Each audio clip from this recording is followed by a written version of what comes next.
Retrouvez le journal communautaire, présenté par Patrick Zic.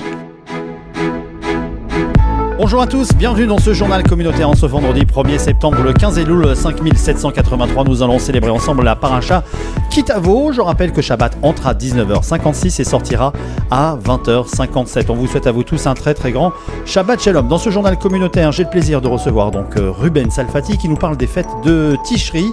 Tishri, le premier mois de l'année juive qui relie les mois d'été et d'automne. C'est un moment de renouveau, d'introspection et alors que nous commençons une nouvelle année. Le mois de Tishri est rempli de jours de célébrations importants et plein de sens. En commençant par ces fêtes solennelles. Nous célébrons en ce mois Rosh Hashanah. Nous allons célébrer également la fête de Yom Kippour, Sukkot et Simchat Torah. Chacune de ces occasions est remplie de ses propres coutumes et rituels. Certaines sont tous les jours des jours sérieux et graves, consacrés à la réflexion et à l'introspection. D'autres des jours d'allégresse, plein de célébrations joyeuses.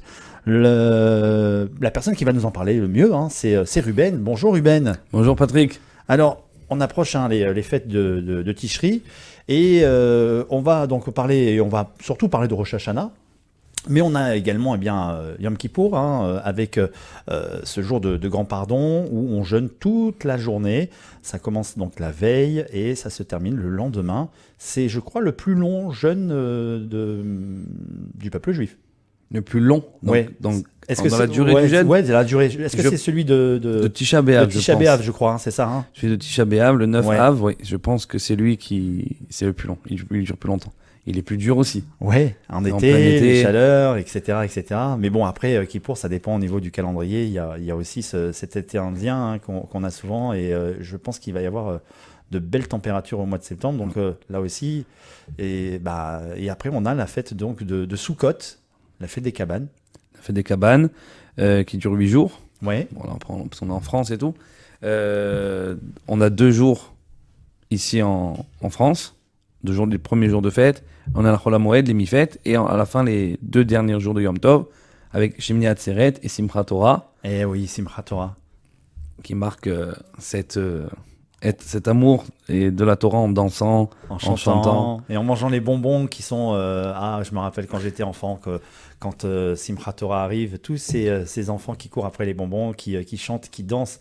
Ce sont de très très belles fêtes, les fêtes de Tishri. Et donc, Rosh Hashanah, cette année, nous allons entrer donc, dans l'année 5784. 5784, donc Rosh Hashanah, c'est le nouvel an, comme on le sait tous, nouvel an juif. C'est l'anniversaire de la création de Adam et Ève. Adam et Chava, c'est ce jour-là, ça fait 5784 ans qu'ils ont été créés. Donc, c'est un jour de jugement et de, on va dire, couronnement de Dieu comme roi sur terre.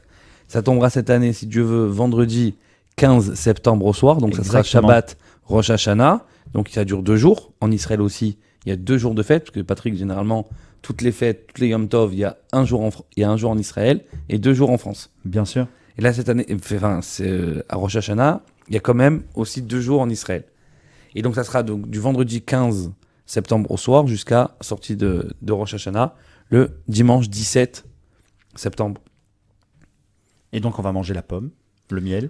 Il y a beaucoup de coutumes. Chaque Alors, quelle communauté... est cette coutume ? Parle-nous de la coutume de la pomme et du miel. La coutume de la pomme et du miel, pour le monde ashkénaze, oui. Parce que c'est un décisionnaire ashkénaze qui ramène dans le Shulchan Arour, dans le livre des lois, cette coutume-là de manger la pomme. C'est une coutume ashkénaze. Les Sfarades n'ont pas la coutume de manger la pomme dans le miel. Ah bon ? Non. C'est surtout les Ashkénazes. C'est beaucoup les Ashkénazes. Pourtant, tous les Séfarades, ils mangent là. Enfin, c'est le rituel, quoi. En France, parce que même en Europe, on est régi, on va dire, par ces communautés ashkénazes qui sont beaucoup développées en Europe de l'Est. Donc, du coup, c'est venu en France. Donc, on a nos grands raves qui ont appris des raves ashkénazes. Même au Maroc, beaucoup de grands raves ashkénazes ont enseigné au Maroc. Oui. Donc, c'est pour ça qu'il y a des coutumes comme la pomme dans le miel qu'on a toujours fait, qu'on nous a appris depuis petit. Mais sauf que d'après les Sfarades, nous, on ne fait pas la pomme dans le miel. Pourquoi ? Une raison très simple. Et on met même les graines de sésame à l'intérieur de... Chacun a sa coutume. En Tunisie, ils mettaient du sucre, qui met du miel. Mais c'est quoi là en fait ? Pourquoi nous, les Sfarades, on ne prend pas de miel d'abeilles ? Parce qu'ils disent, aujourd'hui, c'est en fait le Rosh Hashanah, on fait des petites choses qui sont en rapport pour l'année à venir. Vraiment, chez nous les Juifs, on n'est pas très comme ça, très On va pas dire, voilà, on va prendre par exemple la pomme parce que ça va symboliser ça. On n'est pas trop comme ça. Mais là, à Rosh Hashanah, on le fait. Et ils disent parce que la pomme est dans le miel, ça vient de l'abeille. L'abeille, elle pique. Vu que l'abeille, elle pique, on peut pas. C'est un mauvais signe, on va dire, pour l'année. C'est comme on peut pas manger. On a la coutume, en tout cas, de pas manger des trucs, des aliments acides, des aliments piquants. Parce que justement, c'est des choses qui sont pas trop bien, on va dire, pour l'année. Donc on a chacun ces petits trucs-là. Et pour le motzi, on enlève le sel et on fait le motzi. Non, le sel, il faut le garder quand même. On le garde. On a l'habitude de tremper dans le sucre, oui, qui trempe dans le miel. Bon, comme on a dit, chacun il a sa coutume. Chacun a sa coutume. Et je sais que la coutume qui est ramenée dans la Kabbalah, dans les Sfarad, c'est qu'on fait cuire les pommes avec du sucre dans le four ou à la poêle. On le fait cuire avec du sucre. C'est bon. Ce qu'il faisait aussi Rav Mimoun. Et il disait aussi, nous mange pas la pomme dans le miel, mais on mange la pomme avec du sucre cuite. Dans le four. Dans le four, ce qui est bien. Voilà, donc la coutume de la pomme dans le miel, ceux qui l'ont peuvent toujours la garder, bien sûr, mais c'est une coutume ashkénaze. Nous, c'est vrai qu'on a les Sfarad, ils n'ont pas trop la coutume d'avoir fait, même si, bien sûr, tous les juifs du monde entier, quasiment, ils mangent la pomme dans le miel à Rosh Hashanah. Alors, dans ces fêtes de Rosh Hashanah, comment ça se déroule dans son procédé? Alors, il y a l'entrée de la fête. Les horaires, il faut regarder dans les calendriers. On les donnera, oui. Et donc, on rentre dans Shabbat. Donc, là, déjà, il y a l'allumage des bougies de Shabbat pour les femmes. Oui. Donc, voilà. Donc, vu que c'est Shabbat, il y aura la bracha. Donc, Asher, Shantan Sivanu, Leadlik, Nershel, Shabbat, Veyom Tov. Oui. Pour les Sfarad, il y en a qui ont la coutume. Je crois, Lubavitch, ils disent Leadlik, Nershel, Yom Azikaron. Mais nous, on n'a pas trop la coutume de ça. On dit Shel Yom Tov. Et donc, on rentre dans la fête, on rentre dans Shabbat, donc il y a la synagogue, et on rentre, et on commence ce grand seder-là. L'essentiel de ce jour de Rosh Hashanah-là, c'est pas s'énerver, pas se prendre la tête avec personne, vraiment être très calme. Parce que Rosh Hashanah, comme on a dit, tout est décidé toute l'année, c'est ce jour-là. Pas trop parler, pas trop abuser des choses qu'on va dire. C'est vraiment un jour où on est très, très, très... on va à la synagogue. Jugé, donc quand quelqu'un il passe en jugement, il fait tout pour bien paraître devant le juge. Bien sûr. Donc nous, c'est pareil. Et il faut écouter le shofar. Il faut écouter le shofar, bien sûr. On a l'obligation d'écouter le shofar de la Torah, sauf que cette année, premier jour de Rosh Hashanah tombe Shabbat, donc il n'y aura pas de shofar. D'accord. Pour le premier jour, ça sera dimanche, le jour du shofar. On écoutera dimanche. Alors, tu sais qu'il y a aussi, pendant cette période, il est important d'écouter le shofar. Et moi, souvent, je me rends donc, dans un point d'eau naturel, une rivière, un lac, à la mer aussi, on peut y aller, pour célébrer Tachlir. Qu'est-ce que c'est que Tachlir? Alors, Tachlir, tout simplement, on fait une cérémonie de jeter les péchés dans un fleuve, dans une mer, dans un lac. Vu qu'on vient de se faire juger, on essaye de maximum de jeter les péchés, donc c'est une belle coutume. Et encore cette année, vu que c'est Shabbat, il y a des synagogues, des communautés qui ne font pas Tachlir le jour du Shabbat, de peur qu'en allant dans un fleuve, par exemple dans une mer, ils portent les livres. Vu qu'il n'y a pas de hérouve en France, on ne peut pas porter librement dans les rues. Donc il y en a qui s'abstiennent de le faire. D'accord. Et ils le font que le lendemain. D'accord. Voilà. Et on doit jeter du pain, des cailloux. On jette rien du tout. C'est symbolique. On vide les poches, on fait des prières. On vide sa poche devant le point d'eau. Voilà. Quand on dit et on fait une bénédiction. Quand tu jetteras tous ces péchés dans la mer, et ben à partir de ce moment-là, on fait un geste symbolique de vider les poches pour vider les péchés. Bon, et après, on va se retrouver à table, en famille. Qu'est-ce qu'il y a dans le plateau? Donc, on a évoqué la pomme, le miel. Est-ce qu'il y a d'autres choses qui symbolisent justement le plateau de Rosh Hashanah? Il y a la tête de mouton, la tête d'agneau. Je les ai, moi. J'ai mes petites sèches. Il y a la courge. Ah oui. Et avec ça, à chaque fois, on doit dire un petit passage, un petit raton, et on doit penser à chaque fois. Pourquoi la courge? Quoi c'est symbolique? Parce que ça sert à quoi de manger de la courge, des poireaux, justement, c'est ça. Pourquoi la courge? C'est quoi ça? Parce qu'il y a un passage, on dit c'est Tikra, Roar Gezal Dino, qu'on déchire les mauvais décrets. Ça rapport aussi à la courge, on y craint. Donc, c'est pour ça qu'on rappelle à chaque fois ces petits trucs-là. Et comme j'ai dit au début, j'ai dit, on s'attarde vraiment sur des petits détails pour nous faire passer une bonne année. on prend la cour parce que ça déchire les mauvais décrets. Pareil pour les. Après, il y a épinards, chacun. les blettes. Voilà. Alors encore une fois, il y a chacun qui a ses C'est coutumes. ça, il fait partie des traditions en fait. Voilà, il y a chacun qui va prendre un truc différent. Alors, Il y a des ordres différents. le Tunisien va prendre la tête de poisson, c'est ça ou pas? Hein? Les Tunisiens, voilà. Donc chacun, Et chacun les a autres, ses ils coutumes. prendront la tête de mouton. Voilà, la tête de mouton. Alors je sais qu'il y a coutume de manger du poisson. Oui. Surtout cette année, parce que c'est Shabbat. Vous savez Bien que sûr. Shabbat, on doit manger le poisson. Et Yom Exactement. Tov, c'est la viande. Mais Shabbat, Mais c'est le c'est poisson. surtout les Marocains qui mangent le poisson à Shabbat. Plus les Marocains que bah, c'est une coutume, non, je crois, C'est marocaine. une coutume, mais c'est bien de le faire. C'est bien de le faire. Le poisson Shabbat, c'est important. Et la viande, elle est importante à Yom Tov, le jour de fête. Et après, voilà, chaque communauté, algérien, marocain, tunisien, ashkénaze, ils ont son propre ordre du Seder. C'est bien de faire l'ordre du Seder du Ben Ishraï. C'était ça, il y a pas longtemps. De la Kabbalah, un très bel ordre. On commencerait par la date. Je pense, d'après tous les ordres de Seder, on commence par la date. Ben, c'est ça, c'est ce que j'allais te dire. Il y a le sésame, il y a les grenades, il y a donc la pomme trempée dans le miel, les jujubes et les dattes. Voilà. Alors, voilà. Donc, après, dans l'ordre qu'on doit faire, c'est très simple. Kiddush, on fait motzi. Et pour en sortir de tous les problèmes, on fait directement, donc après le motzi, on attaque le Seder. Après le motzi, pas avant, comme ça, on rentre pas dans des trucs, des situations douteuses un peu. Et qu'est-ce qu'on fait? On commence toujours par la date, parce que c'est un des fruits d'Israël. Et quand il y a un fruit d'Israël devant nous, sur le petit halakha du jour, il faut toujours commencer par le fruit d'Israël avant nous. C'est-à-dire demain, j'ai une date et une pomme. Je veux manger les deux. Ben, j'ai l'obligation de la halakha de commencer par la date. Par la date. Parce que c'est Il y a un ordre précis. Il y a un ordre du pasouk dans la Torah qu'on connaît, qu'on chante même quand on est bébé. Le blé et l'orge, l'olive et la date. On le chante quand on est petit. Ah oui. Donc c'est l'ordre du pasouk de la Torah qui est obligatoire à suivre. Donc là, vu qu'on a la date devant nous, il faut manger la date. Il faut faire la bracha boré péré haetz, parce que c'est un fruit. On la mange. Après, on fait chaque fois les iratzon. Après, on mange. Mais Voilà, on fait le poireau, les blettes, la courge, tout. Chacun en fonction de ses coutumes. Alors, Shana Tova, ça c'est comme ça qu'on dit bonne année.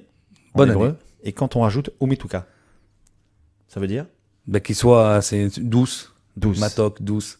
C'est une bonne année douce. Eh ben, c'est Shana Tova Umetuka. Donc là, on va pouvoir se régaler pendant ces fêtes de Rosh Hashanah. Et alors, on parle de Rosh Hashanah. Hein, j'avais abordé les fêtes de Tishri. Juste après Rosh Hashanah vient Yom Kippour. 10 jours après. Ouais. 10 jours après, d'ailleurs, ces 10 jours, il y a les 10 jours qu'on appelle ça en français de pénitence. 10 jours vraiment de réflexion. On est encore, notre livre de jugement est encore ouvert pour s'améliorer jusqu'à Kippour. Et arrive ce fameux jour de Kippour, qu'on connaît tous. J'ai même plus besoin de rappeler ce jour-là. Et où il y a d'ailleurs les 5 interdits qui rentrent en vigueur dès le soir. Oui, donc, oui. se manger, boire, porter des chaussures en cuir. Alors justement, il faut pas porter des chaussures en cuir. Oui. Comment ça se fait? C'est quoi cette tradition? C'est une tradition parce que, enfin, comme même dans les deuils, tout ça, il y a les chaussures. À l'époque, hein, c'est beaucoup plus à l'époque, mais vu que c'est un décret de nos sages, on peut plus changer. Tout le monde portait des chaussures en cuir, c'était bien, on était à l'aise, on était bien dedans, c'était des chaussures de joie et tout. Là, vu qu'on est en moment de jugement, comme dans le jour de Tisha B'Av par exemple, ou au moment de deuil, tout ça, on peut pas être bien, on va dire. Donc qu'est-ce qu'on fait? On enlève ces chaussures en cuir, on met des choses, des chaussures moins confortables. C'est bon, c'est pour ça, et c'est resté comme ça. Même si aujourd'hui on est moins confortable en chaussures en cuir qu'en basket, c'est resté comme ça, donc on doit suivre les paroles de sages. Qu'est-ce qui est interdit de faire à Yom Kippour? Donc les chaussures. Alors, il y a les 5 interdits, Oui. comme aussi à Tisha B'Av. D'accord. Donc il y a manger et boire, D'accord. donc se laver, Oui. pratiquer l'intimité conjugale D'accord. et, comme on vient de dire, porter les chaussures en cuir. Donc ça, ce sont les 5 interdictions pour Yom Kippour. Et tous les autres, bien sûr, tous les autres interdits, aucun travail, comme Shabbat. Bien sûr, Voilà, comme c'est Shabbat. Et après, le soir, sortie de Kippour, on écoute le shofar. Donc il écoute le chauffard, sortie de Kippour, Arvit, Birkat Alevana, Birkat Alevana. bénédiction de la lune. Important. Et après, voilà, on mange. Et on commence la première, donc directement à la sortie de Kippour. Qu'est-ce qu'on fait, Patrick? Comment? Sortie de Kippour, qu'est-ce qu'on fait? Ah ben moi, je mange le bouillon. Et après le bouillon, qu'est-ce que tu fais? Eh ben, je mange le croquant. Et après le croquant? Et après, je vais dormir parce que je suis Non, fatigué. il faut construire la souka. Ah oui, il faut Faut construire la souka. Il y a mis ça directement, tu sors et tu construis ta souka, tu commences à la construire parce que c'est 5 jours après. C'est ça. Donc il faut commencer à faire la souka et Mitzvah, tu enchaînes directement la Mitzvah. Sans transition, justement, Sukkot, cette belle fête de Sukkot qui permet de nous réunir. Et en quelque sorte, cette fête de Sukkot, elle met sur le pied d'égalité un petit peu tout le monde. Hein. C'est ça. C'est-à-dire qu'on ait du matériel. C'est vrai que tout au long de l'année, on attache peut-être un petit peu d'importance à ce confort de vie, d'avoir une belle voiture, d'avoir une belle maison, de la montrer, d'accueillir nos convives. Et puis là, la fête de Sukkot, en fait, il n'y a plus le matériel. Parce que tout le monde vit à l'intérieur de cette cabane. Elle est la même pour tout le monde. Pour nous montrer que on passe dans ce monde-là, c'est un monde éphémère. On passe entre 80, 90 ans, 70 ans, on passe dans ce monde qui est éphémère. Après, pour rejoindre le monde de vérité, donc c'est pareil, on est toute l'année dans notre maison. Pendant 8 jours, on passe dans un truc éphémère parce que c'est une petite cabane. Et comme tu as dit, tout le monde sur le même pied d'égalité. Tout le monde rentre dans cette souka-là, dans cette cabane-là, en mangeant, en dormant, en faisant notre vie dans cette souka. Et là, donc, c'est 10 jours, hein, comme tu l'avais dit tout à l'heure. On rentre dans les premières fêtes avec Chol HaMoed qui suit derrière, et ensuite les deuxièmes fêtes. Deuxième fête avec Shemini Atzeret et Simchat Torah. Donc en Israël, Shemini Atzeret et Simchat Torah, c'est un seul jour, vu qu'il n'y a qu'un jour de Yom Tov en Israël. Donc c'est en un jour. En fait, qu'est-ce qui se passe à Shemini Atzeret et Simchat Torah? On change au passage donc d'hiver, et donc d'été à hiver. Oui. On commence à vouloir annoncer, on va dire, en passant à Mashiva Ruach, Morid la Geshem, en demandant les pluies. Et après, Simchat Torah, on danse avec la Torah, on a l'habitude de sortir. Alors, juste avant d'aborder Simchat Torah, j'aimerais continuer à évoquer Sukkot, parce que j'ai une petite question. On doit vivre dans la maison que l'on a construite, hein, la Souka. Oui. Est-ce qu'on a obligation donc on va manger à l'intérieur tous les jours, hein, les repas, ça c'est important. Le premier jour, on a l'obligation de la Torah de manger au moins 54 grammes de pain dans la Souka. Ah voilà, 54 grammes. Voilà, comme ça on fait une étude. C'est bien précis, hein, ça correspond avec un kabetza, c'est un volume d'A9. Un kabetza, c'est-à-dire un volume d'A9. Volume d'A9. Donc il faut comme ça on fait manger. Quand on fait netilat, bracha, motzi. Oui. Et comme ça on peut faire birkat Amazon, parce que quand on mange comme ça, on fait birkat Amazon dans la souka. Et voilà, c'est. Est-ce qu'on doit dormir aussi à l'intérieur de la souka? C'est bien de dormir, mais je crois qu'il y a certains rabbins qui disent c'est pas bien de dormir parce qu'aujourd'hui on n'est plus 5 ans avant, on peut avoir des pensées dans notre sommeil, c'est pas trop bien dans la souka. Mais celui qui peut dormir, surtout en Israël où il fait encore chaud. Nous en France, c'est vrai que c'est très compliqué de dormir dans la souka parce qu'il fait un peu froid. Moi personnellement, je dors dans la souka. Magnifique. Alors pas tous les soirs, mais je fais au moins une soirée. Tu vois. Une soirée, je me pose à l'intérieur, j'étudie, je regarde, je parle avec mes enfants. Après manger, on met les couettes, les coussins et là, hop, tranquillement. Ouais. Et on dit que la souka peut remplacer. C'est comme le temple de Jérusalem. En quelque sorte, si on n'a pas de synagogue où aller pendant les fêtes, on peut prier à l'intérieur. C'est un temple. En fait, qu'est-ce qu'il y a marqué? Tout simplement, comme tu vis toute l'année, tu le vis dans la souka. D'accord. Tout ce que tu veux faire, tu le fais dans la souka. C'est tout, vraiment tout. Voilà. Après, bien sûr, c'est comme tu as dit, c'est un lieu saint, entre guillemets, donc on évite de mettre des poubelles dans la souka. D'accord. Voilà, il y en a qui disent, ok, alors est-ce que je peux jouer au cartes dans la souka? Bon, il y a des choses il faut un peu éviter parce que c'est quand même un lieu. On joue avec les jetons sans miser des sous. Hein. C'est un lieu un peu, c'est un lieu saint, donc bien sûr, donc du coup c'est vrai qu'il faut faire attention à ça quoi. Et pourquoi on fait Sukkot aussi? Oui. Pourquoi c'est pour la cabane? Parce que en sortant d'Égypte, qu'est-ce qui se passe? Après c'est vrai que on fait la souka, mais ça tombe pas du tout au même moment où c'est tombé dans l'année. Ça veut dire que par exemple on fait la souka, on fait la fête de Sukkot par rapport aux nuées qui nous ont protégés dans le désert, les nuées de feu, les nuées vraiment pour nous éclairer la journée, pour nous aplatir le sol en marchant dans le désert. C'est vraiment des nuées de protection, au-dessus, en dessous, sur les côtés. Bien sûr. Donc en souvenir de ça, on fait les Sukkot. Mais sauf que quand on est sorti d'Égypte, au mois de Nissan, après Pessah, donc on aurait dû faire Sukkot, normalement, après Pessah, et pas cette année-là, pas après Rosh Hashanah et Kippour. C'est pas les mêmes dates. On reviendra plus tard sur ces sujets-là, c'est pourquoi cette fête-là. On aura le temps d'en parler. Il y a Simchat Torah qui arrive pour terminer ces fêtes de Tishri. Quelle belle fête, Simchat Torah. Il y a rien à dire. Il y a le Harizal, je crois, qui disait que toute la Torah qu'il a apprise, le Harizal, c'est pas le fondateur, mais toute la Kabbalah qu'on arrive à connaître aujourd'hui, à étudier, C'est lui qui l'a dit, le Harizal, c'est un des plus grands Mekoubalim des 500 dernières années, c'est incroyable. Il a dit toute la Torah qu'il a réussi à apprendre et à faire ça, c'est grâce en dansant avec la Torah, Simchat Torah.